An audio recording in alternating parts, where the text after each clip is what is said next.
President Biden takes the stage, capping night one of the DNC. I'm Skyler Henry here in Chicago with what Democrats are saying. Plus, the Miami City Council discusses the future of a senior center, and Joplin police investigate a pair of shootings they say are related.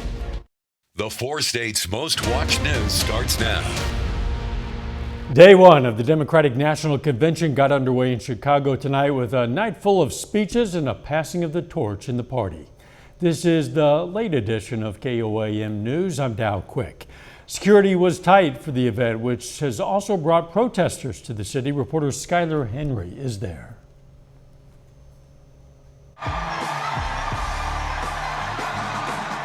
Vice President Kamala Harris briefly took the stage on night one of the DNC to greet almost 5,000 delegates and tens of thousands of party faithful as the Democratic presidential nominee. This is going to be a great week.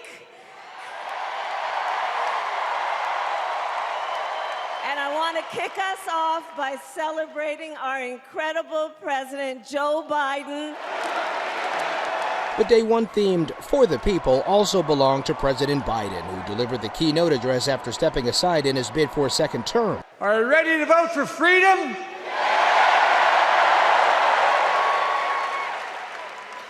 Are you ready to vote for democracy and for America? Former Secretary of State Hillary Clinton gave an emotional address, imploring Democrats to keep fighting. The future is here. It's in our grasp. Let's go win it. First Lady Jill Biden also spoke.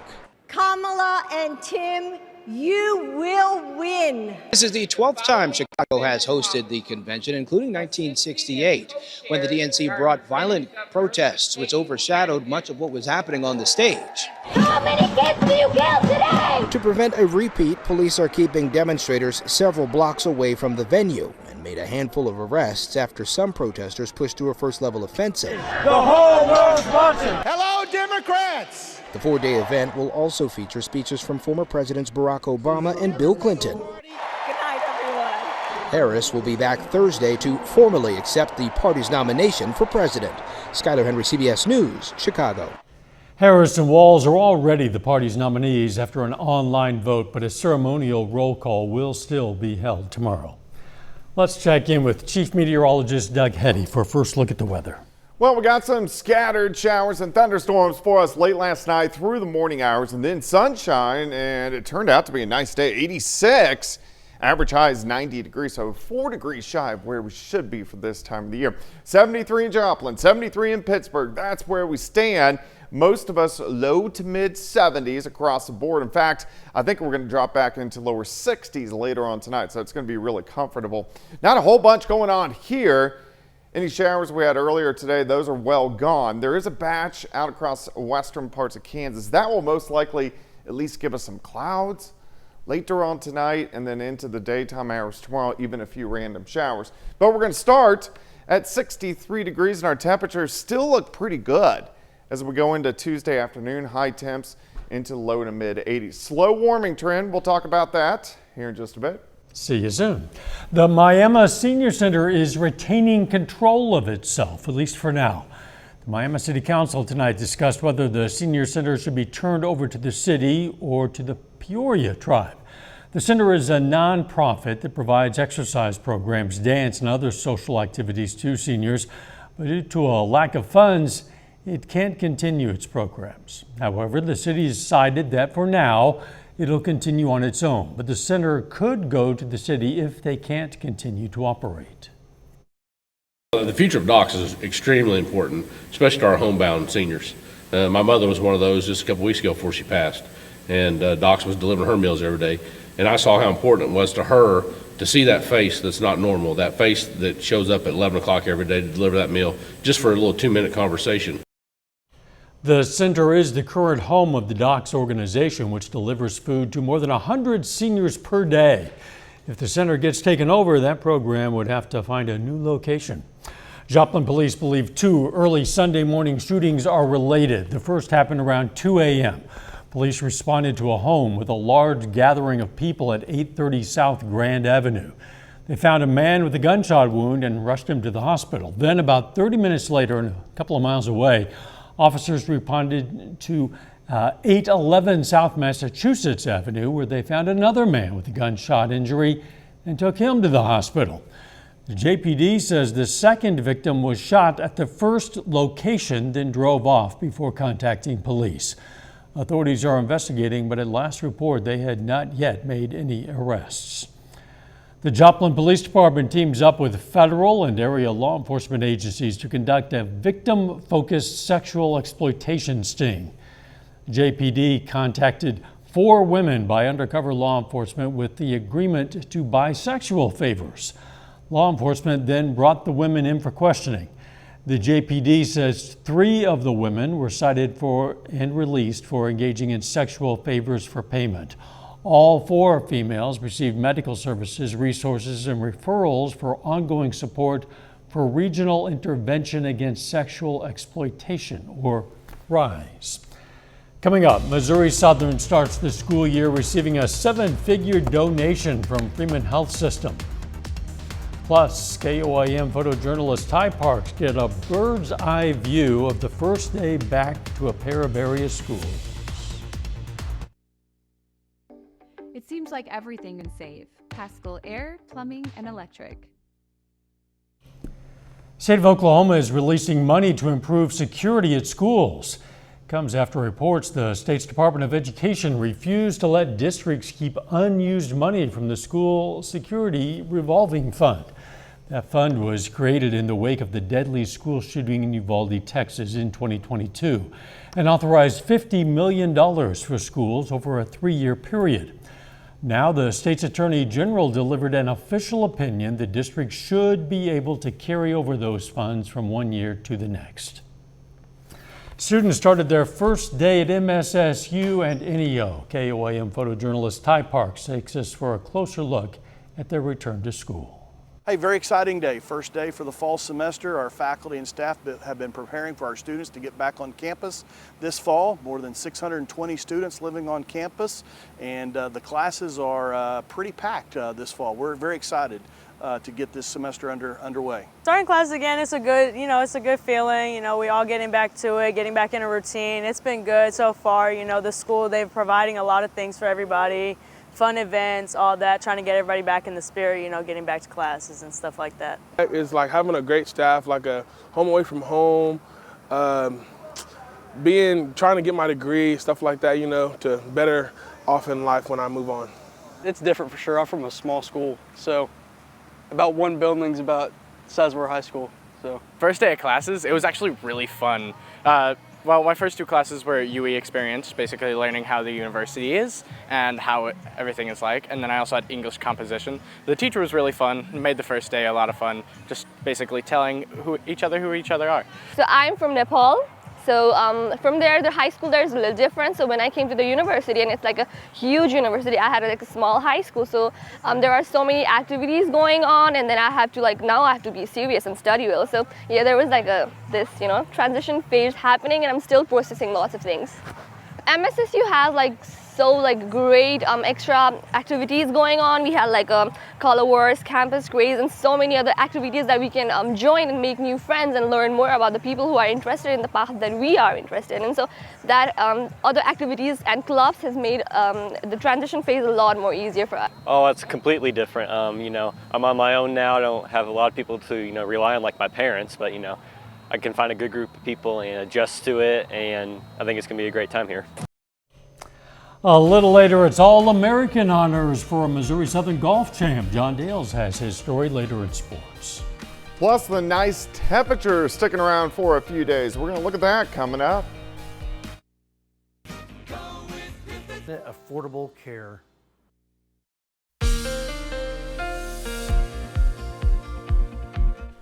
Well, of course, for us today, temperatures not that bad. Most of us went into the mid-80s for afternoon highs after scattered showers and thunderstorms that we had during the morning hours.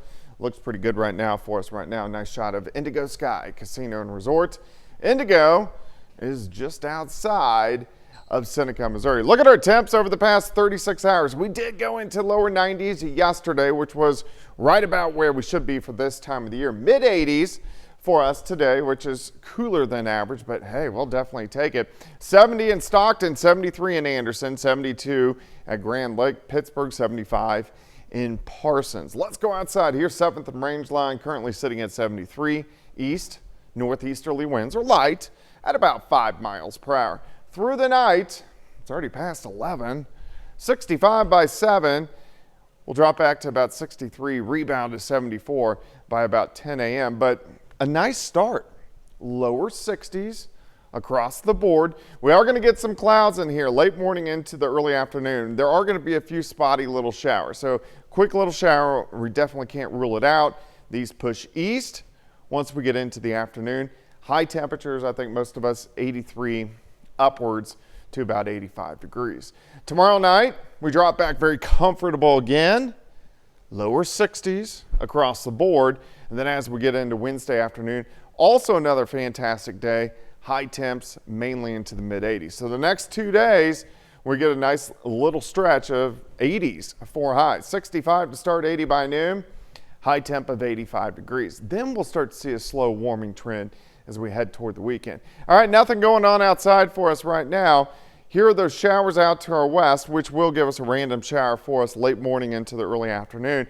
Besides that, just kind of dominated by this big ridge of high pressure, and that's what we're going to see as we go through the next couple days. So we've had little waves kind of rotating around this area of high pressure, and as we head toward the weekend, again, we're going to get a couple little waves that rotate around it. But the closer this gets toward us, the more heat it's going to bring back into the region. So as it gets closer toward us over the weekend and early next week, that's when the low to mid 90s will return. Now, until then, we look pretty good. All right, let's really kind of look at the latter half of the work week. Still upper 80s on Thursday. Once we get into Friday, temperatures still not bad. We do go into the mid 90s. Now, some scattered thunderstorms, so this is really our next chance besides a hit or miss shower tomorrow. Passing through Saturday morning, a few hit and miss guys in the afternoon, but high temps mid to upper 90s once we get into Saturday afternoon. Still even a few random thunderstorms for us on Sunday, but these are going to be very hit and miss. It's just a warming trend as we go through the next several days. 85 for us tomorrow. Let's go 87 on Wednesday, 87 on Thursday. Up to 93 on Friday, which isn't bad. And then mid 90s, not extreme heat, but mid 90s this weekend into early next week. Yeah, the temps really until the weekend certainly look really pretty nice. Good. Thanks, Doug. Back to school didn't start smoothly for some parts of the 4 states. Quapaw, Oklahoma Public Schools had to issue a revised schedule of events in the wake of storm damage to their community over the weekend. Many of the changes impacted the high school softball team. So a class of 2025 car wash has been canceled and many other events will be rescheduled. Families needing an update to rescheduled events can go to KOAMnewsnow.com where we've provided a link. Chelsea Walker's family is swinging into another school year. It never fails. When kids go back to school, they tend to bring home a lot more than homework. Germs, bacteria, viruses can lead to pink eye, flu bugs, and a constant stream of colds. Mercy pediatrician Dr. Omar Mohammed from Mercy in Joplin says hand washing, including carbs in your breakfast and setting a strict nighttime routine are all great steps to staying healthy. Dr. Mohammed says you should turn off your screens at least 1 hour before bedtime, while Walker takes it a step further with her family. Exposure to light after that time can disturb the brain's circadian rhythm, and that can impact us not being able to sleep properly. And when school starts back up, he won't have any Xbox during the week because it alters his mood, especially during school, and that's all he wants to do is play, and that we don't do that.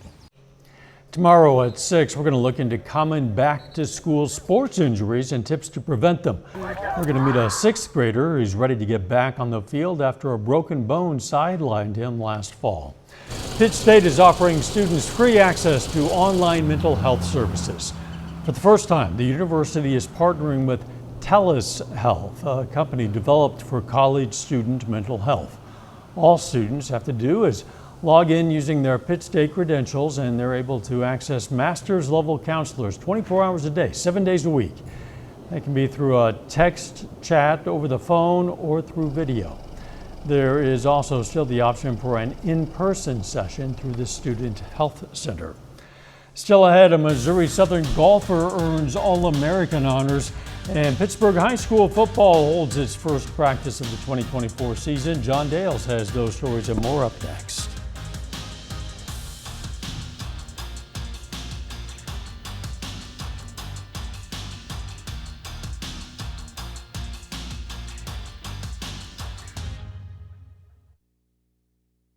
Drive into some states.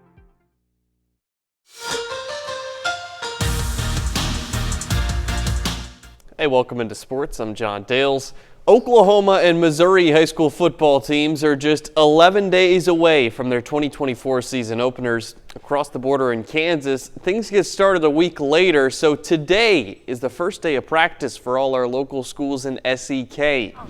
The Pittsburgh Purple Dragons are on the practice field for the first time in the fall 2024 season. After a 5-4 campaign, which ended with a first-round playoff loss in 2023, PHS returns a strong senior class that's hungry to change things. The Purple Dragons are driven by one particular phrase: discipline, accountability, and toughness. They are extremely hungry. These guys have worked extremely hard over this summer. The leadership has risen to the top. We've had kids step up out of their comfort zone and become leaders that we necessarily didn't think that were going to be leaders for us, and they've done an unbelievable job with that. But they're hungry and they're focused and they're ready to get this scrimmage done this weekend, get to the Jamboree, and then week one we got Emporia. We got some young guys, but they're wanting to learn. They want to get better. We got some short guys, we got some tall guys, but at the end of the day, they're ready to go. I'm the only O-lineman coming back, but they're ready to go, and we're ready to go. Week 2 of the NFL preseason wrapped up last night. A couple Pittsburgh State 2024 alumni are fighting for roster spots. Defensive back Rico Payton had 3 tackles along with a pass breakup for the Saints against the 49ers. And former PSU All-American tight end Devin Garrison signs with the Seattle Seahawks. He was a free agent after going undrafted, then attending rookie minicamp with both the Green Bay Packers and the Minnesota Vikings this spring. Garrison is one of 2 tight ends to sign with Seattle today. The other is Michael Ezike, a 2022 grad from UCLA. This comes after 3 of the Seahawks' other tight ends have suffered injuries. Well, the 2024 MIAA men's golf season, less than a month away from beginning. This morning, the defending conference tournament champion Missouri Southern Lions have one of their 2024 seniors receive All-American honors. Trajan McCray is named to the All-American team, released by the Black College Golf Coaches Association this morning. This is the 2nd consecutive season that McCray has received All-American honors from the BC GCA. McCray is one of just 5 golfers in the country to be named to that All-American team. He graduated from Southern this past spring after a collegiate career, which also included being named the 2023 MIAA Golfer of the Year and 2 all-conference selections. Switching gears to Division I college football, the AP releases its 2024 preseason All-Americans today as well. Mizzou wide receiver Luther Burden is a first-team All-American. The Tiger Jr. is coming off a 2023 season where he hauled in 83 catches for just under 1,200 yards and 8 touchdowns. Burden is the only Missouri Tiger to receive preseason AP All-American honors. Another sports note in baseball, the Royals win again tonight. That's their 5th win in a row. Wow. All summer long, really all season long, it's kind of been wild card or bust for them, but now they're only 2.5 games back in the division. Wow, one way or the other, it looks like they have a good path to the postseason. Looks good for them. See how they can finish the season. We'll be right back. State hero.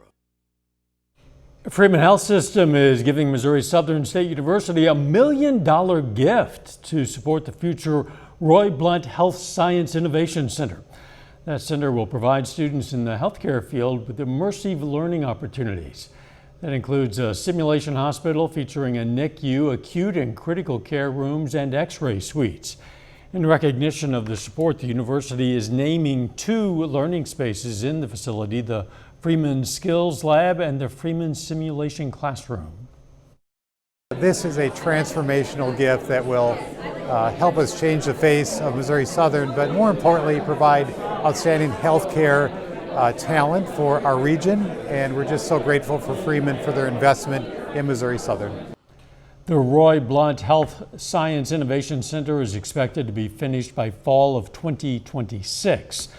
The Lamar Free Fair is underway in Barton County, Missouri. The week-long event hosts several activities ranging from blue ribbon contests to art shows, queen contest parades, and food vendors, of course, of all kinds.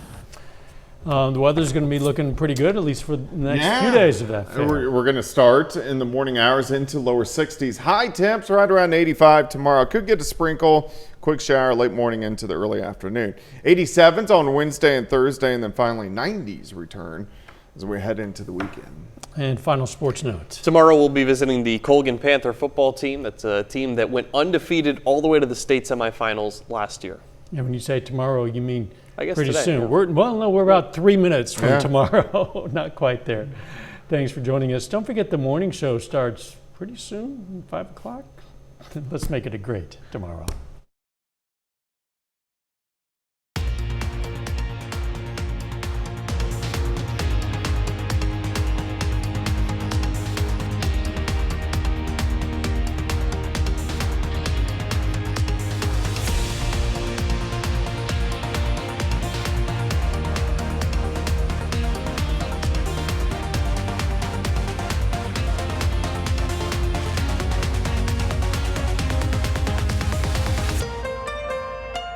Closed captioning on KOA.